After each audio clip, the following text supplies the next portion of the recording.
Road बनाने के समय प्रॉब्लम आया था और आपने उनको कहा कि आपको जगह तोड़नी होगी, आपको खाली करना होगा। यही नेताओं ने करना चाहिए, अतिक्रमण को बचाने का पाप नहीं करना चाहिए। ये कैसे संभाला सर? बुलडोजर चला वो तो बाद में बताइएगा, घर में कैसे संभाला फिर?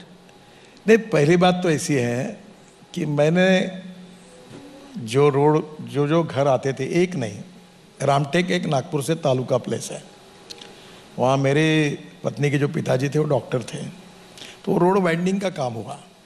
तो राधा करके अभी दिल्ली में है, आईएएस ऑफिसर है, तो वो उनकी पहली अपॉइंटमेंट थी, एसडीओ बनी थी वहाँ, अभी वो सेक्रेटरी लेवल पर भारत सरकार में आई है।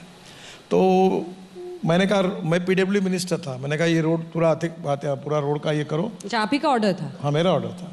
तो उसने कहा कि सर ये भाभी जी के पिताजी का भी घर इसमें आपको भी पता होगा कौन सा? हाँ, मुझे पता था। तो मैंने उनको कहा किसका घर आता है ये मैं नहीं पूछ रहा हूँ, चुने की रेशा डालो, भाजपा हो, कांग्रेस हो, सेना हो, कोई भी हो, किसी का भी घर हो, तोड़वा दो, लगाओ बुलडोजर और रोड का काम तुरंत करो। तो मैंने इसलिए ये बात कही कि राव इंद्रजीत सिंह का, अब ये जो हमारा सोना से जो दिल्ली मुंबई एक्सप्रेस हाईवे, उसको जाने के लिए एक बड़ा फ्लाईओवर पर रोड बन रहा है, बहुत बड़ा बन रहा है। तो उसमें इंद्रजीत सिंह के भी ससुरे का मकान था, प्रॉपर्टी थी। तब मुझे हमारे मेंबर ने बताया कि साहब ने सहयोग किया, उनको समझाया और फिर वो तोड़कर रोड बड़ा बना। तो मैंने वो बात का उल्लेख, जब मैं वहाँ गया था सोना, तो उसका ये उल्लेख। घर में कैसे संभाला सर? अब घर में तो नाराजी हुई, उसने मुझे कहा कि आपको तोड़ना ही था तो हमें बताना था, हम पहले ही गिरा देते, बिना बताया आपने बुलडोजर बेच के क्यों तोड़वाया? तो नाराज तो। अगला वीडियो। जो कॉन्ट्रैक्टर प्लांटेशन नहीं करते उसको ई टैग कराइए, उसका ड्रोन से शूटिंग कराइए, उसका रिकॉर्ड मेंटेन करिए और कोई कॉन्ट्रैक्टर को एक पैसा मत दीजिए, उसके सब बिल रोक दीजिए।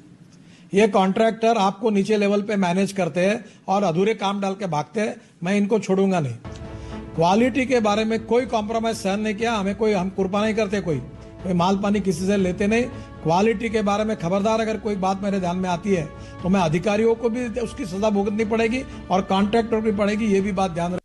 गडकरी जी को गुस्सा क्यों आता है? आजकल कई बार देखते हैं, कभी कभी बाप हमेशा ऐसे हंसते रहते हैं, कभी कभी गुस्से में आ जाते हैं, क्यों गुस्सा आया? ये गुस्सा नहीं है, आपको भी आएगा। ये जो कॉन्ट्रैक्ट होता है उसमें प्लांट पेड़ लगाने की भी कीमत होती है, और जब बड़े बड़े रोड बनते हैं तो झाड़ ही नहीं लगते। अभी मैंने कहा कि 3 मीटर का ही पेड़ लगेगा, उसका ई टैगिंग होगा और हर कॉन्ट्रैक्टर के पेड़ का हिसाब यहाँ एनएचआई के ऑफिस में लगेगा। अगर पेड़ नहीं लगाएंगे तो इनके पैसे नहीं देना। मैंने क्या गलत कहा?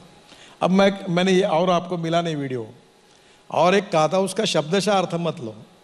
मैंने कहा ये रोड, ब्रिजेस, टनल्स ये मेरे देश की संपत्ति है, भारतीय जनता की संपत्ति है, और अगर इसका क्वालिटी खराब करोगे तो याद रखना तुम्हारे से पैसे नहीं लिए मैंने कि जिससे कारण मैं चुप बैठूंगा, तुमको बुलडोजर के नीचे डाल दूंगा अगर रोड खराब करोगे तो ये भाव ये था कि मेरे देश में जो काम होना चाहिए वो क्वालिटी अच्छी होनी चाहिए, उसमें बेईमानी नहीं होनी चाहिए, भ्रष्टाचार नहीं होना चाहिए। इस स्कैंडल से बचना तो एक बड़ी चुनौती है। देखिए, मैं 50 लाख करोड़ के काम कर चुका हूँ। आप है, आप जैसे मीडिया तो इतना है कि हमारे घर में हम चाय पी रहे कि कॉफ़ी, ये भी आप पता कर सकते हो।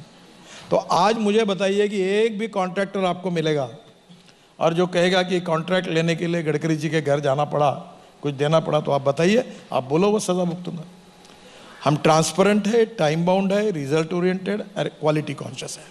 और कोई भी कॉन्ट्रैक्टर, मैं अभी आप आगे क्या नहीं बोलूँगा, इस देश के बड़े बड़े लोगों ने जिनका नाम फर्स्ट रैंक में आता है, ऐसे कॉन्ट्रैक्टरों ने मेरे से गालियाँ खाई है। और अगर वक्त आया और एक आधा काम अगर खराब दिखता है तो फिर मैं डांटता हूँ। और इसके पीछे भावना ये नहीं है कि मैं किसी से गुंडागर्दी कर रहा हूँ, डांट रहा हूँ, चीट रहा हूँ। मेरे मन में व्यथा है कि मेरे देश का काम अच्छा होना चाहिए, ये भाव है। Motor vehicle